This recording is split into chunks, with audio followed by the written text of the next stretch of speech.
Let me start off by asking you a question that might sound a little weird, but stay with me.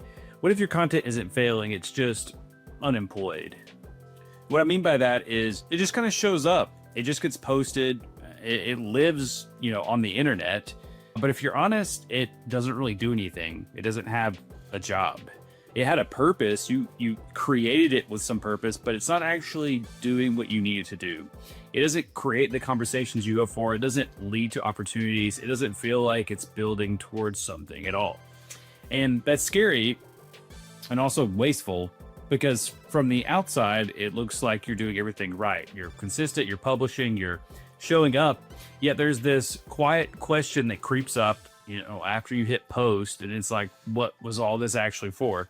And usually you're asking that after it doesn't go well. And what I mean by go well is like you didn't hit some metric that maybe you set out, like you expected it to get more likes than normal or more views than normal or something like that. And those are fine metrics to look at, but that's not really giving your content a job. If you think about Dave Ramsey, he talks about giving every dollar you earn a job. And with content, it's the same thing. You should give it a job. So that's the question that we're unpacking today. Not how to create more content. We already covered that already. Go listen to the previous episode and you can learn how to just create more content. But since we've already covered that and we've talked about how to create more content, now we want to actually create content that works for you. Hey everybody, if you're new, this is The Content Crowd. I'm your host, Trevor Grimes. The Content Crowd is a podcast where we like to explore what makes content resonate, from creative habits to point of view shifts to tactical know-how that will make us start to create content that does more than just exist on the internet. The goal is to help you guys learn how to create content that actually is meaningful. And I always like to start off these episodes by reminding you that this show is sponsored by Scrappy ABM. Scrappy ABM helps you build repeatable account-based marketing plays and actually teaches you how to do them in-house so that you can graduate from us and own ABM in-house when you're ready. So go to scrappyabm.com to find out more. So let's start out with point number one, why posting just to post quietly burns people out. Okay, here's something I don't think we talk about enough, but burnout doesn't usually just come from doing too much. I think it comes from doing the things that feel aimless, maybe also doing too much of something that doesn't actually bring a reward. And it could just come from doing the normal amount of stuff, but if it's not bringing a reward and it feels aimless and you don't feel like you know what the purpose of it all is, that's where burnout comes from. So when you first start creating content, momentum carries you. Everything feels new and you're kind of like experimenting and you're proud of yourself for even posting. Maybe you posted every day this week and that's incredible. And, people are starting to see it. But, eventually that novelty wears off and you start noticing how much time content takes. I remember when I first started, it felt like writing a week's worth of content felt like an entire day, which was a lot. You think I'm going to spend an entire Saturday or Sunday or a few hours every night to write content for next week. And then it's kind of like, for what? What was the purpose of all that? You start noticing how much time it takes to create content. And you start wondering if the return matches the effort. And that's where like this internal tension begins. Like you don't want to quit, but you don't know how to justify continuing because it's not doing anything for you. And so that's like the danger zone of burnout and creating content without a job or doing anything really that doesn't have some kind of purpose, because effort without direction is what creates that resentment. And then you eventually just like kind of quit. You're like, oh, posting doesn't work for me. Creating content doesn't work for me. And you start resenting the platform that you're on. You start resenting just the idea of creating content. You start resenting other creators in the space. And again, you're thinking that it just doesn't work for you, or you don't understand why it doesn't work for you, or you're talking about, it only works for them because they look like this and I look like this. And yeah, it's just one of those things. It's not a good place to be. It sucks. I've been there. You may even end up resenting yourself. And the truth is nothing is wrong with your content or the way you look or anything about you. It's your content is just missing a role. Like content without a job will always feel heavier than it needs to be. So let me give you a reframe for that. Content needs a job. Okay. Not better vibes, but it needs a job. People create content without pictures of themselves. They create content with pictures of themselves. They create content that's not videos. Like there's all kinds of content out there that is filling a gap of some kind. And it doesn't have to be a photo of yourself or a video or anything like that. It just has to be something that has a job. So content doesn't need to be more impressive. It just needs to be more intentional. Every piece of content should be able to answer a simple question. What is this here to do? Is it to start conversations, clarify your thinking or other people's thinking, teach something that you're learning or something that you've known about for a long time, attract a specific type of person, build trust over time? When content has no job, every post sort of feels like a gamble.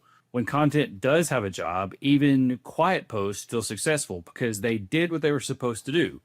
And this is where most creators get stuck. They think better content means like more polish, more trend chasing, or more hashtags, or a better hook, or a picture or a video. But really, better content usually means clear intent. So let's go over content pillars first. And I'm going to explain this like a human, not a B2B content marketer, even though that's what I am. I'm going to make it super simple for everybody.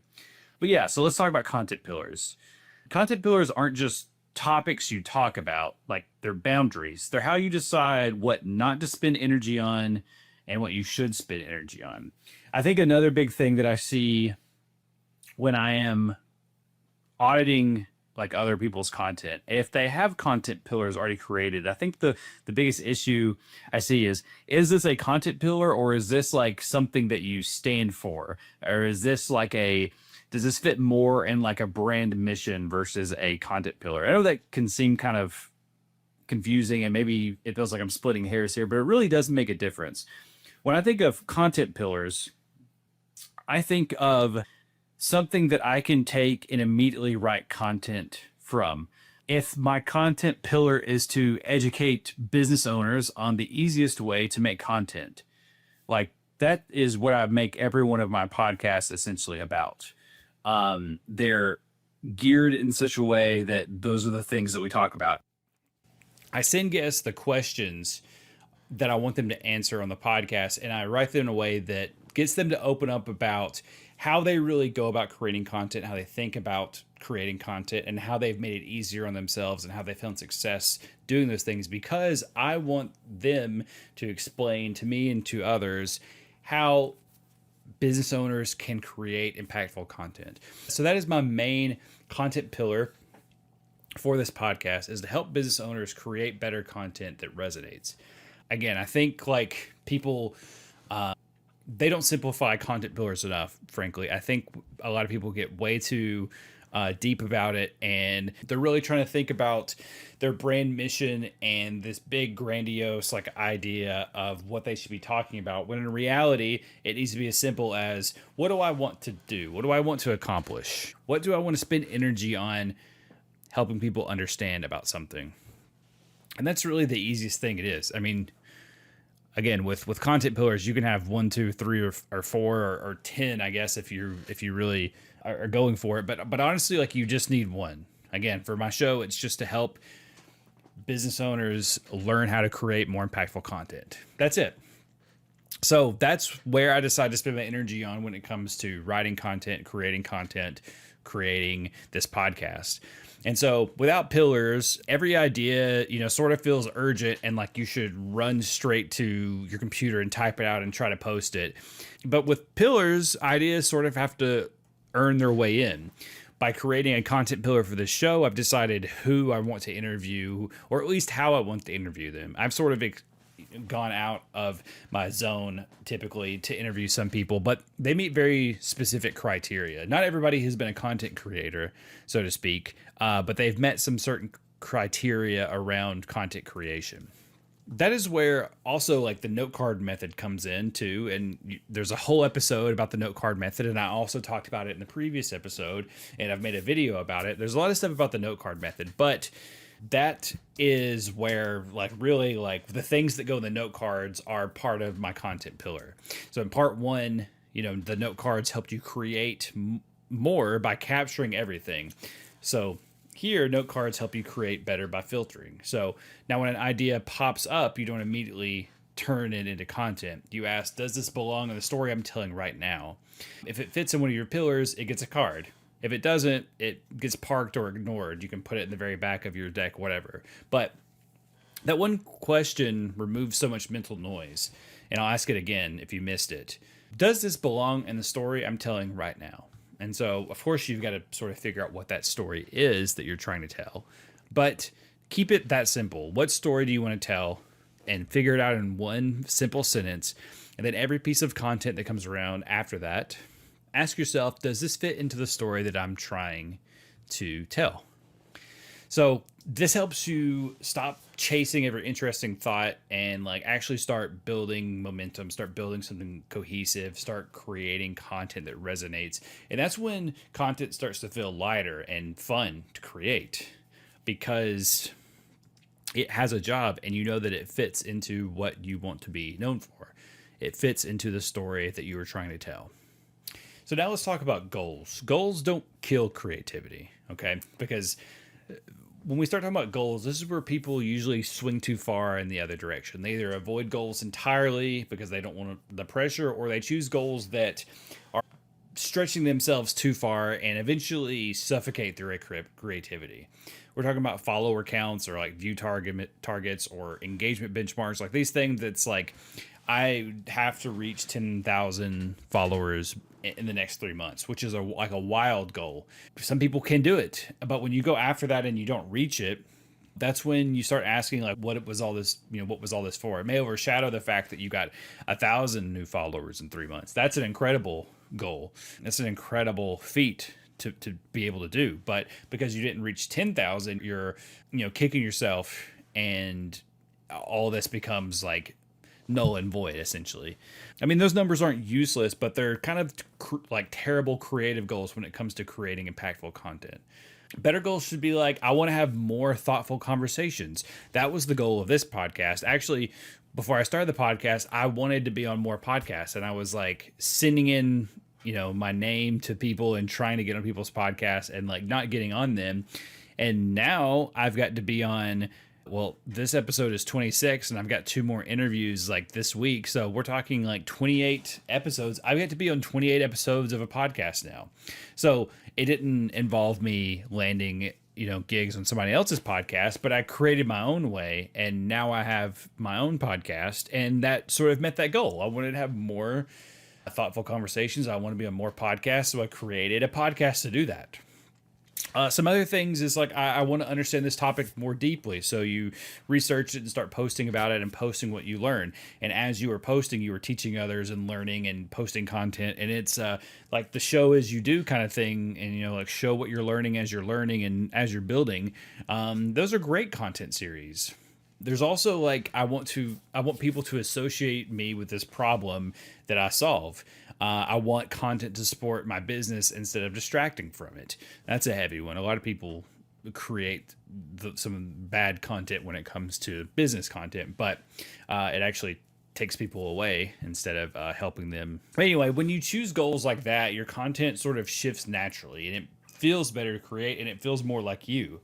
Your stories sharpen because you know why you're telling them, and your ideas start just floating around on your desk, and you grab one here and there and decide to post because you're actually posting with intent and pointing them to somewhere, and they fit somewhere nice in a little category that you've decided fits into your story and how you're telling it. So your content becomes a tool instead of a chore. And that's the big difference between content that drains you and content that sustains you. So next I want to go to performance versus curiosity. And this is the real internal battle. Like every creator eventually hits this crossroads. On one side is performance, on the other side is curiosity or creativity. And performance asks like, how did this do? Like, should I delete this? Should I post a different time? Was this even worse posting? And your creative curiosity is asking, what did I learn by writing this or trying to create this? What did I learn by taking the time to research this idea? What surprised me about, researching this and uncovering these things? And what do I want to explore next? Performance makes you feel smaller, so to speak, but creative curiosity keeps you moving. When your content is aligned to your pillars and your goals and your creative curiosity, you don't need every post to be a win. Even the ones that maybe didn't perform like you thought they would teach you something. And again, it might teach you something around how to iterate. I think that's very important to know how to iterate content and how to repurpose and how to recycle. And if it didn't work this time, what can I change and test the next time I post it? And if that didn't work, what can I change again? And that learning compounds faster than the metrics will. And again, this is how quality improves over time. Like, you have to keep posting, you have to keep creating, and you need to have obsession with creating things that people enjoy and not obsessing over results. And I know that sounds the same and they can be linear, but they're not always tethered to one another. You can have great content that resonates with people that doesn't meet the performance metrics that you hoped for. You can have a post that just like blows up but actually doesn't reach the people that you want, or they don't read it the way you wanted them to. But if you stop obsessing with those results and start paying attention to how people react, you will find that North Star, so to speak. You will find that compass of where your creative curiosity meets performance. And so the transformation I want you to have is your desire to create content plus your content identity. So the real goal here isn't better posts or more posts. It's becoming someone who notices ideas instead of forces them. They trust their instincts when it comes to creating content instead of constantly second guesses or constantly edits before posting and just seeing how it works. And they finish what they start. That's a big one, is to finish what you start. And most importantly, they create without waiting for permission. That's the transformation I want you to have, and I want you to work on from these tips that I'm giving. And stop asking yourself, like, should I post this? What hashtag should I use? What hook should I use? All these other things. And start asking, like, does this move me to where I want to go? Does this accomplish some of the things that I want to do? Does this help me have better conversations? Does it help me understand something? Does this help me teach somebody something? Does this help me become more associated with a problem that I solve? Because when you start thinking it that way, that one idea turns into 5, and that 5 turns into like a rhythm, that turns into a habit, that turns into an identity. And when you have an identity that you're living in when it comes to creating, like, you don't have to worry about motivation. You don't have to worry about these mind-blowing ideas. That identity is just who you are. You are just a creator.